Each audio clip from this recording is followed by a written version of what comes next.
Praise be to Jesus Christ and Blessed Virgin Mary. Welcome back to Catholic Workaby and Ashik Joey. As usual, let us begin with a prayer. Pater Noster, qui es in celis, sanctificetur nomen tuum, adveniat regnum tuum, fiat voluntas tua, sicut in cielo et in terra. Panem nostrum quotidianum, de nobis hodie, et dimitte nobis debita nostra, sicut et nos dimittimus debitoribus nostris, et ne nos inducas in tentationem, sed libera nos a malo. ആമേൻ. വളരെ വേദനയോടുകൂടെ അതേ സമയത്ത് എന്താ പറയുക, അങ്ങേയറ്റത്തെ മടുപ്പോടു കൂടിയാണ് ഞാൻ ഈ video ചെയ്യുന്നത്. ഇതെല്ലാം കണ്ട് നമുക്ക് മടുത്തു എന്നുള്ളതാണ് ഇപ്പോഴത്തെ സിറ്റുവേഷൻ. മറ്റൊന്നുമല്ല, എൻ്റെ ഒരു ഫേസ്ബുക്ക് പോസ്റ്റിൻ്റെ കീഴിൽ എൻ്റെ ഒരു സുഹൃത്ത് ഒരു ഫോട്ടോ കമൻറ്റ് ചെയ്യുകയുണ്ടായി. നിങ്ങൾ ഈ കണ്ടുകൊണ്ടിരിക്കുന്ന ഇതാണ് ഫോട്ടോ. അതായത് ഒരു പള്ളിയിൽ ഓണത്തിൻ്റെ ഭാഗമായിട്ട് ആൾക്കാർ നിരനിരയായി ഇരുന്നു കൊണ്ട് സദ്യ കഴിക്കുന്നു. അപ്പോൾ ഇത് ഓണത്തിൻ്റെ ഭാഗമാണെങ്കിലും അല്ലെങ്കിലും ഈവൻ ക്രിസ്മസിൻ്റെ പരിപാടി ആണെങ്കിലും എന്ത് തോന്നുന്നു ഇത് കണ്ടിട്ട്? അപ്പം ഞാൻ ഈ ഫോട്ടോ കണ്ടിട്ട് ഞാൻ ഒരുപാട് തവണ ഞാൻ നോക്കിയത് ഫോട്ടോഷോപ്പാണോ എന്ന്.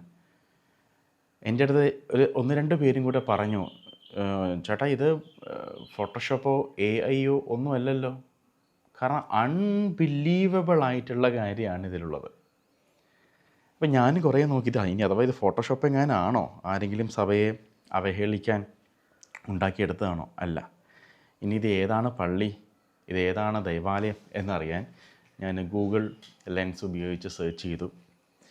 അങ്ങനെ സെർച്ച് ചെയ്ത് എത്തിയപ്പോൾ ഫാത്തിമ മാത, ആലപ്പുഴയിലെ ഫാത്തിമ മാത പള്ളിയിലാണ് ഞാൻ എത്തിയത്. ഫാത്തിമ മാത ചർച്ച് പടനില, പുനല്ലൂർ ഡയോസിസിൻ്റെ കീഴിലാണിത് വരുന്നത്. അപ്പോൾ എന്താണ് ഈ സംഭവം എന്നറിയാൻ വേണ്ടിയിട്ട് ഞാൻ അവിടുത്തെ ഡയോസിസിനും രൂപതാ മെത്രാനും ഞാനൊരു മെയിൽ അയച്ചു. അതിപ്രകാരമാണ്, നിങ്ങൾക്ക് സ്ക്രീനിൽ കാണാം. Subject: Concern regarding Onam celebration and food serving inside Fatima Mata Church. Your Excellency, Right Reverend Dr. Sylvester, I write this with deep concern regarding the recent Onam celebration and the serving of food inside Fatima Mata Church. As you know, the church teaches that the house of God is a sacred space reserved for divine worship, and that any use of the church building should always respect its sanctity.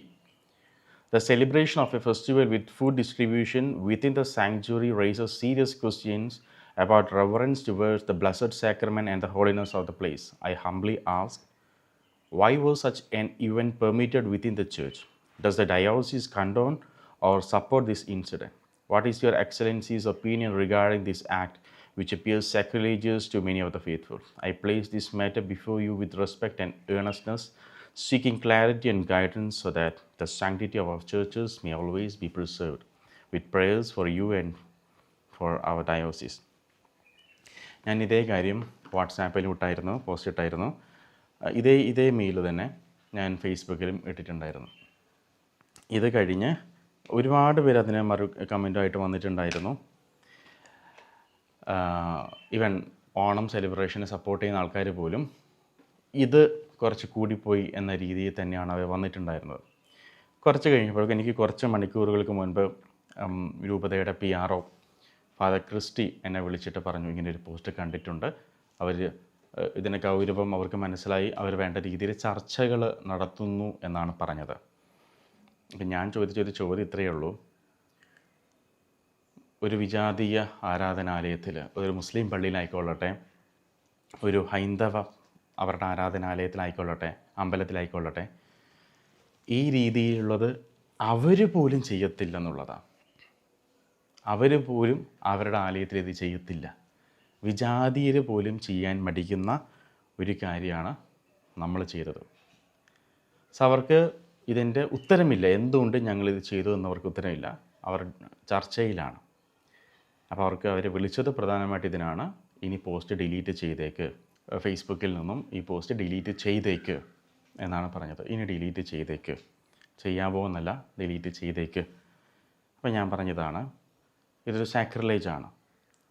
അപ്പോൾ ഇതിന് വേണ്ടപ്പെട്ടവർ, പ്രത്യേകിച്ച് ആ ഇടവകയിലെ വികാരി അച്ഛനും രൂപതാ മെത്രാനും വിശ്വാസികളോട് ഒരു apology പറയാതെ ഞാനിത് പിൻവലിക്കത്തില്ല എന്നാണ് ഞാൻ നൽകിയ മറുപടി. ഇങ്ങനെ ഞാൻ ഈ ഒരു വിഷമത്തിൽ ഇങ്ങനെ ഇരിക്കുന്ന സമയത്ത് എനിക്ക് കുറച്ച് വൈദികരൊക്കെ മെസ്സേജ് അയച്ചു ഇതിനെ പറ്റിയിട്ട്. എന്നെ ഇതിലുമേറെ വിഷമിപ്പിച്ച ഒരു കാര്യം ഞാൻ നിങ്ങൾക്ക് കാണിച്ചു തരാം. ഞാൻ പേരൊന്നും കാണിക്കുന്നില്ല, കാരണം ഇത് പാവം വിശ്വാസികളാണ്. പറഞ്ഞ് പറ്റിച്ച് അവരെ വേണ്ട രീതിയിൽ വിശ്വാസത്തിൽ വളർത്താതെ പോയതിൻ്റെ ഒരു കമൻ്റാണിത്. അതേ ഇടവകയിലെ ഒരു വ്യക്തി ഇതിന് ഇട്ട കമൻ്റാണ് ഞാൻ വായിക്കുന്നത്. പ്രിയ സുഹൃത്തായ ആഷിഖ് ജോയി, മേൽപ്പറഞ്ഞ പള്ളിയിലെ ഒരു ഇടവക അംഗം എന്ന നിലയിൽ നൽകുവാനുള്ള വിശദീകരണം. കാനൻ നിയമം 1210 പ്രകാരം ദേവാലയം ദൈവാരാധനയ്ക്കായി ഉപയോഗിക്കുകയാണെങ്കിലും അതിൻ്റെ വിശുദ്ധിക്ക് വിരുദ്ധമല്ലാത്ത മറ്റു ചില ഉപയോഗങ്ങളും വിലക്കുന്നില്ല. സാഹോദര്യത്തിൻ്റെയും സ്നേഹത്തിൻ്റെയും അടയാളമായി ആരാധനയ്ക്ക് ഭംഗം വരാതെ ഒരുമിച്ച് ഭക്ഷണം പങ്കിടുന്നത് ഒരു തെറ്റായി ചിത്രീകരിക്കാൻ ശ്രമിക്കാതിരിക്കുക. സാഹോദര്യത്തിൻ്റെയും സ്നേഹത്തിൻ്റെയും അടയാളമായി ആരാധനയ്ക്ക് ഭംഗം വരാതെ, എനിക്ക് മനസ്സിലാകുന്നില്ല, ആരാധനയ്ക്ക് ഭംഗം വരാതെ ഒരുമിച്ച് ഭക്ഷണം പങ്കിടുന്നത് ഒരു തെറ്റായി ചിത്രീകരിക്കാൻ ശ്രമിക്കാതിരിക്കുക. വിശുദ്ധ ബലിപീഠത്തിന് പൂർണ്ണമായ ആദരം നൽകിക്കൊണ്ടാണ് ഭക്ഷണ വിതരണം ചെയ്തത്. അതുകൊണ്ട് തന്നെ വിശുദ്ധിക്ക് വിരുദ്ധമായി ഒന്നും ചെയ്തിട്ട് ഇല്ല. ഇതുപോലെയുള്ള ആഘോഷങ്ങൾ വിശ്വാസികളിൽ ഐക്യവും പങ്കാളിത്ത ബോധവും നൽകുന്നു. അതേപോലെ തന്നെ പരസ്പര സ്നേഹം വളർത്തുവാൻ ഏറെ പങ്കുവഹിക്കുന്നുവെന്ന് മനസ്സിലാക്കണം. ഇതിലൂടെ ഇടവക മക്കളായ ഞങ്ങൾ ദേവാലയത്തെ നിന്ദിക്കുകയോ അപമാനിക്കുകയോ അല്ല ചെയ്തത്, മറിച്ച് ഇടവക ജനങ്ങളായ ഞങ്ങളുടെ സാഹോദര്യ സ്നേഹവും കൂട്ടായ്മയും മെച്ചപ്പെടുത്തുകയാണ് ചെയ്തത്. പ്രായഭേദമന്യേ ഒരുപാട് ഇടവക അംഗങ്ങൾ ഒരുപാട് കഷ്ടപ്പെട്ടിട്ടുണ്ട്. ഒരിക്കലും ഇതുപോലുള്ള ആഘോഷങ്ങൾ ഒരു പാപമായി കണക്കാക്കാതെ ഇരിക്കുക. ഈശോയ്ക്ക് ഏറ്റവും പ്രിയപ്പെട്ടതും നമ്മുടെ ഐക്യവും സ്നേഹവും തന്നെയല്ലേ? മറിച്ച് വിദ്വേഷവും പകയും മനസ്സിൽ നിറച്ച് നടക്കുന്നതാണോ? മറിച്ച് വിദ്വേഷവും പകയും മനസ്സിൽ വെച്ച് നിറച്ച് നടക്കുന്നതാണോ? ഞാനിത് മൊത്തം വായിച്ചിട്ട് ഞാൻ മറുപടി പറയാം. നാം ഈ ഭൂമിയിൽ ചുരുങ്ങിയ കാലയളവിലല്ലേ കാണുകയുള്ളൂ എന്ന സത്യം മനസ്സിലാക്കി നല്ല കാര്യങ്ങൾ അംഗീകരിച്ചും ചെയ്തും ജീവിക്കാൻ ശ്രമിക്കുക. ഈ ആഘോഷത്തിന് വഴിയൊരുക്കിയ എല്ലാവർക്കും ഒരു ഇടവക വിശ്വാസി എന്ന നിലയ്ക്ക് ഞാൻ നന്ദി പറയുന്നു. അപ്പോൾ കാനൻ നിയമം 1210 പറഞ്ഞിരിക്കുന്നത് ദേവാലയത്തിൻ്റെ വിശുദ്ധിക്ക് വിരുദ്ധമല്ലാത്ത കാര്യങ്ങൾ ചെയ്യാം. അപ്പം ദേവാലയത്തിനകത്ത് ഇത്രയും ബെഞ്ചുകളെല്ലാം ഇട്ട്, ഇലയിട്ട്, ചോറിട്ട്, കറി വിളമ്പി, എനിക്കറിയത്തില്ല, ഞാൻ ഫോട്ടോ മാത്രമായതുകൊണ്ട് നമുക്കറിയത്തില്ല. പക്ഷേ ഒരു നോർമൽ ഒരു സദ്യ നടക്കുമ്പോൾ ഒരു കല്യാണ വീട്ടിൽ നമുക്കറിയാം, ചേട്ടാ ചോറ് തരും, ചേട്ടാ അച്ചാർ ഇവിടെ കിട്ടിയില്ല, ഇങ്ങനെ വിളിക്കത്തില്ലേ നമ്മൾ? അല്ലെങ്കിൽ നിങ്ങൾ ഫുൾ മൗനത്തിലാണ് ചെയ്തതെങ്കിൽ അത് നിങ്ങളെ അംഗീകരിച്ചേ മതിയാവും. അപ്പോൾ ഈ രീതിയിൽ പള്ളിക്കകത്ത് വെച്ച് നടത്തിയിട്ട് ഇവർ പറയുന്നത് വിശുദ്ധ ബലിപീഠത്തിന് പൂർണ്ണമായ ആദരം നൽകിക്കൊണ്ടാണ് ഭക്ഷണ വിതരണം ചെയ്തത്. അതായത് ഇതിൻ്റെ ലോജിക്ക് ഇങ്ങനെയാണ്: ഞങ്ങൾ അൾത്താരയിൽ വെച്ചൊന്നും ചെയ്തില്ലല്ലോ, ഞങ്ങൾ അൾത്താരയും ദൈവജനത്തെയും വേർപെടുത്തുന്ന, അല്ലെങ്കിൽ അൾത്താരയിൽ നിന്ന് ഞങ്ങളൊന്നും ചെയ്തിട്ടില്ലല്ലോ, ദൈവജനം ഇരിക്കുന്ന ഭാഗത്തല്ലേ നടത്തിയുള്ളൂ എന്നോ. ഈ രീതിയിലേക്ക് നമ്മുടെ ജനം അധംപതിച്ച് പോയിരിക്കുന്നു. ദേവാലയം മൊത്തത്തിൽ അവർക്ക് വിശുദ്ധമായിട്ട് കാണാൻ സാധിക്കുന്നില്ല. ദേവാലയത്തിൽ പരിശുദ്ധ കുർബാന അർപ്പിക്കപ്പെടുന്ന ആ പ്ലേസ് മാത്രം, ഓൾട്ടർ മാത്രം സേക്രഡ് പ്ലേസ്, ബാക്കി ഞങ്ങൾക്ക് എന്തും ചെയ്യാം. അപ്പോൾ ഇങ്ങനെ ഭക്ഷണം വിളമ്പി ഈ രീതിയിൽ ചെയ്യുന്നത് ദേവാലയത്തിൻ്റെ വിശുദ്ധിക്ക് എതിരാണ് എന്ന കോമൺ സെൻസ്. നമുക്ക് റോക്കറ്റ് സയൻസോ തിയോളജി ഒന്നും വേണ്ട, കോമൺ സെൻസ്. ഞാനിത് ഒട്ടും വിശ്വാസം ഇല്ലാത്ത ഞായറാഴ്ച മാത്രം പള്ളിയിൽ പോകുന്ന ഒരു വ്യക്തിക്ക് ഞാൻ കാണിച്ചു കൊടുത്തു. അദ്ദേഹം ഇത് കണ്ടിട്ട് പറഞ്ഞു, ഇതെന്താണ് ഇതെന്നാണ് ചോദിച്ചത്. അതിന് റോക്കറ്റ് സയൻസ് ഒന്നും വേണ്ട, തിയോളജി ഒന്നും വേണ്ട. ഇങ്ങനെ ആയിരുന്നെങ്കിൽ നിങ്ങളുടെ PRO വിളിച്ചിട്ട് എന്നോട് പറഞ്ഞേനെ, ഇത് സഭ അനുവദിച്ചിട്ടുള്ളതാ, ഞങ്ങൾ ചെയ്തതിൽ എന്താണ് തെറ്റെന്ന് ചോദിച്ചേനെ.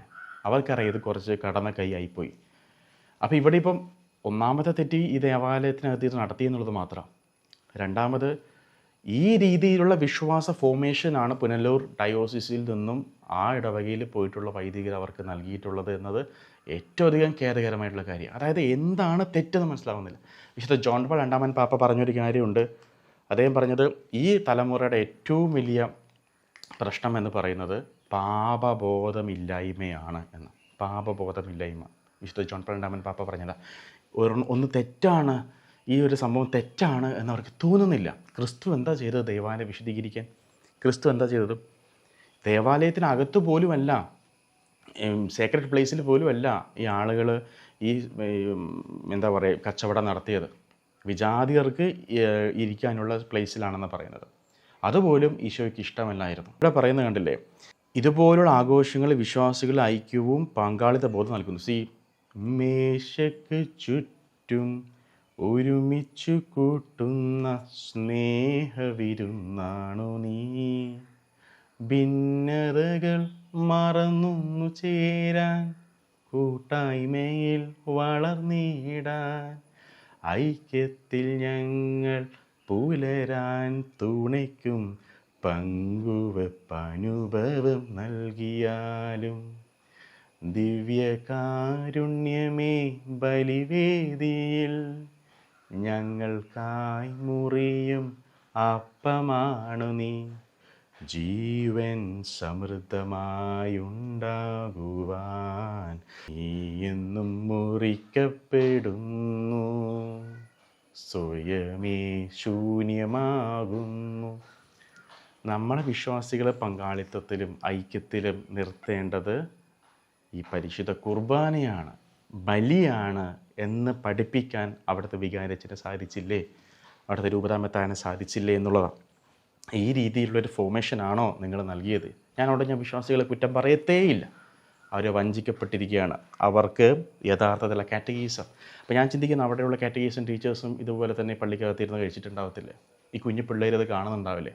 നാളെ കാറ്റഗീസം ടീച്ചർമാരെ നിങ്ങൾ പള്ളിക്കകത്തിരുന്ന് പിള്ളേർ സംസാരിക്കുമ്പോൾ ടാ മിണ്ടല്ലടാ ഈശോ ഇരിക്കുന്നത് കാണുന്നില്ലേ എന്ന് ചോദിക്കുമ്പോൾ അതേ പിള്ളേർ ചോദിക്കത്തില്ലേ ഭക്ഷണം വെട്ടി വിഴുങ്ങുമ്പോൾ ഈശോ ഉണ്ടായിരുന്നില്ലേ എന്ന്? അപ്പോൾ അങ്ങേയറ്റം തെറ്റായ ഒരു വഴിയിലൂടെ നയിക്കപ്പെടുന്ന ഒരു വിശ്വാസി സമൂഹം ഇവിടെ നിന്നല്ല, ഈ ഇടവകയിലത്തെ കാര്യം മാത്രമല്ല, കേരളത്തിൽ അങ്ങോളം ഇങ്ങോളം. അപ്പോൾ എൻ്റെ അടുത്ത് ഒരാൾ പറഞ്ഞു, ആഷിക കഴിഞ്ഞ ദിവസം ഒരു വീഡിയോ ചെയ്തില്ലേ വിജാതീയരായി മാറുന്ന കത്തോലിക്കർ എന്ന്. സത്യത്തിൽ വിജാതീയരായി മാറിയ കത്തോലിക്കരാണ്. ഓൾറെഡി അവർ വിജാതീയരായി മാറിക്കഴിഞ്ഞു എന്നുള്ളതാണ്.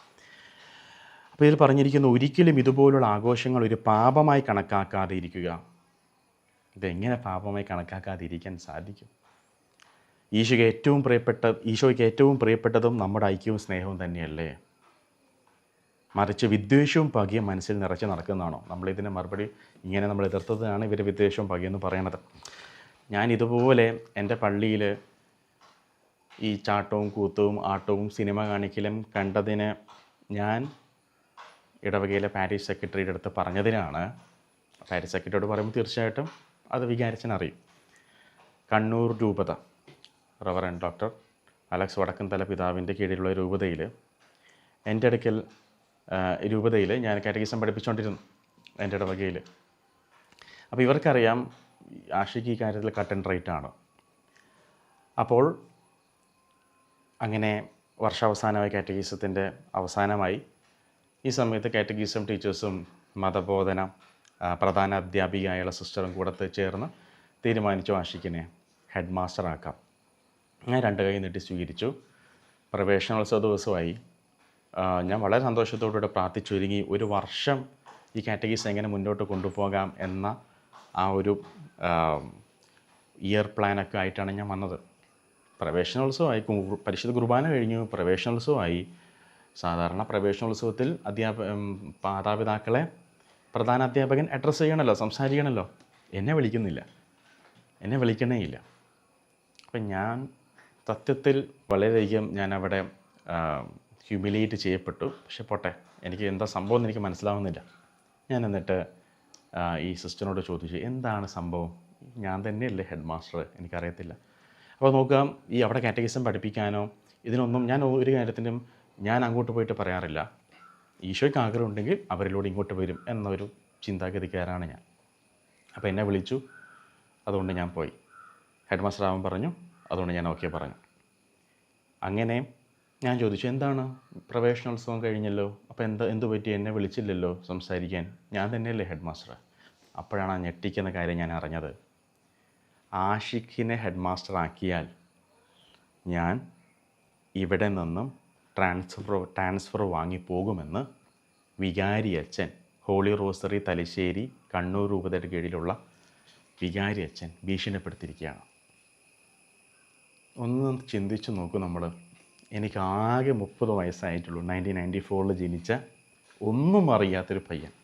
നമുക്ക് ആകെ ഒരു കാര്യം അറിയാം, വിശുദ്ധമായവ വിശുദ്ധിയോട് ചെയ്യുന്നവർ വിശുദ്ധരാകും. അതിനാൽ എൻ്റെ പള്ളി, എൻ്റെ രൂപത, എൻ്റെ ഇടവക, എൻ്റെ ശരീരം, എൻ്റെ ദേവാലയം എല്ലാം വിശുദ്ധിയിൽ കാത്തു സൂക്ഷിക്കാൻ പരിശ്രമിക്കുന്നു. അതിൻ്റെ ഭാഗമായിട്ട് ഞാൻ പറഞ്ഞതാണത്, പള്ളിയിൽ ഇങ്ങനത്തെ സംഭവങ്ങളൊന്നും പാടില്ല. ഇതിവരുടെ മൈൻഡിലുണ്ട്. എൻ്റെ കാഴ്ചപ്പാട് ഇവർക്ക് അറിയാം. അപ്പോൾ ഇവനെ ഹെഡ് മാസ്റ്ററാക്കി ഞാൻ ഇവിടുന്ന് ട്രാൻസ്ഫർ വാങ്ങി പോകുമെന്ന് ഒരു വൈദികൻ പറഞ്ഞിരിക്കുക. എനിക്ക് ഈ ഫോട്ടോ AI ആണോ എന്ന് ചിന്തിക്കുന്നത് പോലെ ഞാൻ ചിന്തിച്ചു, ഇങ്ങനെ ഒരു വികാരി അച്ഛൻ പറയുമോ? ഞാൻ അറിയിക്കേണ്ടവരൊക്കെ അറിയിച്ചു. കണ്ണൂർ രൂപത മെത്രാൻ അലക്സ് പിതാവിനെ അറിയിച്ചു. No use. ഒരു രൂപതയുടെ കാറ്റക്കിസ്റ്റാണ് അദ്ദേഹത്തിന് പോലും ഒന്നും ചെയ്യാൻ പറ്റിയില്ല. 2 ആഴ്ച ഞാൻ വെയിറ്റ് ചെയ്തു, ഒരു പരാതി കൊടുത്തിട്ട് ഒരു രീതിയിലുള്ള മറുപടി എനിക്ക് ലഭിച്ചില്ല. അങ്ങനെ 2ാമത്തെ ആഴ്ച ഞാൻ ഇതേപോലെ യൂട്യൂബിൽ വീഡിയോ ചെയ്ത് കഴിഞ്ഞപ്പോൾ വിത്തിൻ അവേഴ്സ് കോൾ വന്നു. ആഷിഖ് അച്ഛനായിട്ട് സംസാരിച്ചിട്ടുണ്ട്, ആഷിഖ് ഹെഡ് മാസ്റ്റർ ആയിക്കോ. ഞാൻ പറഞ്ഞ സ്ഥാനമാനങ്ങൾക്ക് വേണ്ടിയിട്ടല്ല ഞാൻ ഹെഡ് മാസ്റ്റർ ആവണമെന്ന് ഞാൻ പറഞ്ഞത്. എന്തെങ്കിലും ഒരു രൂപ നമുക്ക് കിട്ടുമോ കാറ്റഗിസം പഠിപ്പിച്ചാൽ? കിട്ടത്തില്ല. ഇത് പ്യൂർലി ആത്മാക്കളുടെ രക്ഷ, ഇത് മാത്രമാണ് എൻ്റെ കൺസേൺ. എൻ്റെ കയ്യിൽ ഇത്രയും LKG ഈ നഴ്സറി മുതൽ 12ാം ക്ലാസ് വരെയുള്ള പിള്ളേരെ എൻ്റെ കയ്യിൽ കിട്ടുമല്ലോ. ആ ഒരു ഫോർമേഷൻ ഞാൻ ആഗ്രഹിക്കുന്ന രീതിയിൽ, ഈശോ ആഗ്രഹിക്കുന്ന രീതിയിൽ അവർക്ക് കൊടുക്കാമല്ലോ എന്നുള്ള ഒരൊറ്റൊരു ചിന്ത മാത്രമേ എനിക്കുണ്ടായിരുന്നുള്ളൂ. അല്ലാതെ ഹെഡ് മാസ്റ്ററായിട്ട് ഇരുന്നിട്ട് എനിക്കറിയത്തില്ല എന്തെങ്കിലും അവിടെ പ്രത്യേകമായിട്ടുള്ള നമുക്കൊരു പവർ ഉണ്ടോ എന്നുള്ളത്. അപ്പോൾ പിന്നെയാണ് ഞാൻ അറിഞ്ഞത്, ഹെഡ് മാസ്റ്റർ ആയിക്കഴിഞ്ഞാൽ ഞാൻ ഓട്ടോമാറ്റിക്കലി പാരിഷ് കൗൺസിലെ മെമ്പറായിട്ട് മാറും. പാരിഷ് കൗൺസിലെ മെമ്പറായിട്ട് ഞാൻ മാറിക്കഴിഞ്ഞാൽ ഇവരുടെ കളികൾ അവിടെ നടക്കത്തില്ല. പെരുന്നാൾ വരുമ്പോഴും മറ്റ് കാര്യങ്ങളൊക്കെ നടക്കുമ്പോഴും എൻ്റെയും കൂടെ അഭിപ്രായം അവിടെ സ്വീകരിക്കപ്പെടേണ്ടതാണ്. അപ്പം ഞാനൊരു കാര്യത്തെ എതിർത്താൽ ഇത് ഇവർക്ക് ക്ഷീണമാകും. ഇതുകൊണ്ടാണ് ആഷിഖിനെ ഹെഡ് മാസ്റ്റർ ആക്കേണ്ടതെന്ന് പറഞ്ഞത്. മനസ്സിലായോ? എങ്ങനെ ഇരിക്കുന്നു നമ്മുടെ വൈദികരുടെ ഇടയിലുള്ള പൊളിറ്റിക്സ്? നേരെ മറിച്ച് ഒക്കെ ഒരു യൂത്ത് ആയിക്കൊള്ളട്ടെ, അവനെ നമുക്ക് അറിയാവുന്നതല്ലേ, അല്ലെങ്കിൽ എന്തെങ്കിലും മിസ്റ്റേക്ക് ഉണ്ടെങ്കിൽ നമുക്ക് മാറ്റാം തൽക്കാലം എന്നൊരു പോളിസി അവർക്കില്ല. അപ്പോൾ നോക്കൂ, കണ്ണൂർ രൂപത മെത്രാൻ അലക്സ് വടക്കുംതല നിസ്സഹായനാണ്, കാറ്റക്കിസ്റ്റാണ് അദ്ദേഹം. ഒരു രൂപതയുടെ കാറ്റക്കിസ്റ്റ് ആ രൂപത മെത്രാനാണ്. മെത്രാൻ എല്ലാ ഇടവകളിലും പോയിട്ട് കാറ്റക്കിസം പഠിപ്പിച്ചു കൊടുക്കാൻ പറ്റത്തില്ലല്ലോ. അതിനാണ് വികാരി അച്ഛന്മാരെ നിയമിച്ചിരിക്കുന്നത്. വികാർ ജനറലിന് ഒന്നും ചെയ്യാൻ പറ്റില്ല. എന്നിട്ട് വികാർ ജനറൽ ആ വൈദികൻ്റെ ഭാഗത്ത് ഉണ്ടായിട്ടുള്ള ഒരുപാട് കാര്യങ്ങൾക്ക് അദ്ദേഹം എൻ്റെ അടുക്കൽ മാപ്പ് പറയുകയാണ് ചെയ്തത്. എന്നോടും എൻ്റെ അമ്മയോടും അദ്ദേഹം ഫോണിൽ വിളിച്ച് മാപ്പ് പറഞ്ഞു. പക്ഷേ ഒരു നടപടിയും ആ വൈദികനെതിരെ ഉണ്ടായില്ല എന്നുള്ളത്. അപ്പോൾ പ്രിയമുള്ളവരെ, ഇത് ഫോർമേഷൻ്റെ പ്രശ്നമാണ്. ഇത് സെമിനാരിനെ അടിമുടി നമ്മൾ മാറ്റിയെടുക്കണം എന്നുള്ളതാണ്. മറ്റൊരു വ്യക്തി, ഞാൻ ഈ ഇടവക അംഗമാണ്, നിങ്ങൾ പറയുന്ന കേട്ടു, ഇതിനു മുൻപ് ഈ ഇടവകയുടെ അവസ്ഥ എന്തായിരുന്നെന്ന് നിങ്ങൾക്കറിയില്ല. 2 തട്ടിലായിരുന്ന ഇടവക അംഗങ്ങളെ ഇതുപോലെ ഒരുമിച്ച് കൊണ്ടുവന്ന് ഇങ്ങനെ ഒരു പ്രോഗ്രാം നടത്തിയതിൽ എല്ലാവരും ഒരുമിച്ചതിലും ഇടവക അംഗങ്ങൾ എന്ന നിലയ്ക്ക് ഞങ്ങൾ എല്ലാവർക്കും നല്ലൊരു സന്തോഷമായൊരു കാര്യമായിരുന്നു ഇത്. ഇവിടെ സമൂഹം ഒരുമിച്ച് നിൽക്കുന്നതിൽ അസൂയുള്ള ചിലർ ഇപ്പോഴും ഉണ്ട്. അവർ ഇതിനെ ഏത് രീതിയിൽ വളച്ചൊടിച്ചാലും ഞങ്ങൾക്കൊരു പ്രശ്നവുമില്ല. ഇനി ഇതുപോലെ രണ്ടാക്കാൻ വരുന്നവരെ അതിന് അനുവദിക്കില്ല എന്ന് ഓർമ്മിപ്പിക്കുന്നു. ഞാൻ പറഞ്ഞല്ലോ, ഇവരൊക്കെ സ്കാപ്പ് ഗോഡ്സാണ്, പാവ മനുഷ്യരാണ്.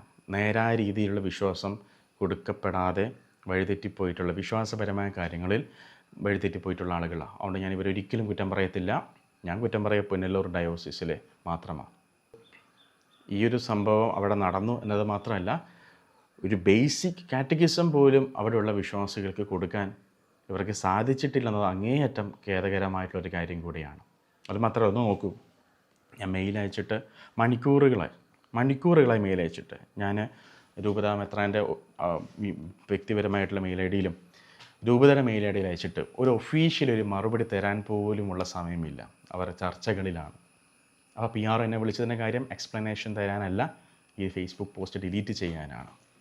അപ്പോൾ ഇതാണ് കണ്ണൂർ രൂപതയുടെ കാര്യത്തിലാണെങ്കിലും ഞാൻ 2 ആഴ്ചയായിട്ട് കൊടുത്ത ഒരു സംഭവത്തിന് മറുപടി തരാതെ ഞാനൊരു വീഡിയോ ഇറക്കിയപ്പോഴേക്കും മറുപടി വന്നു.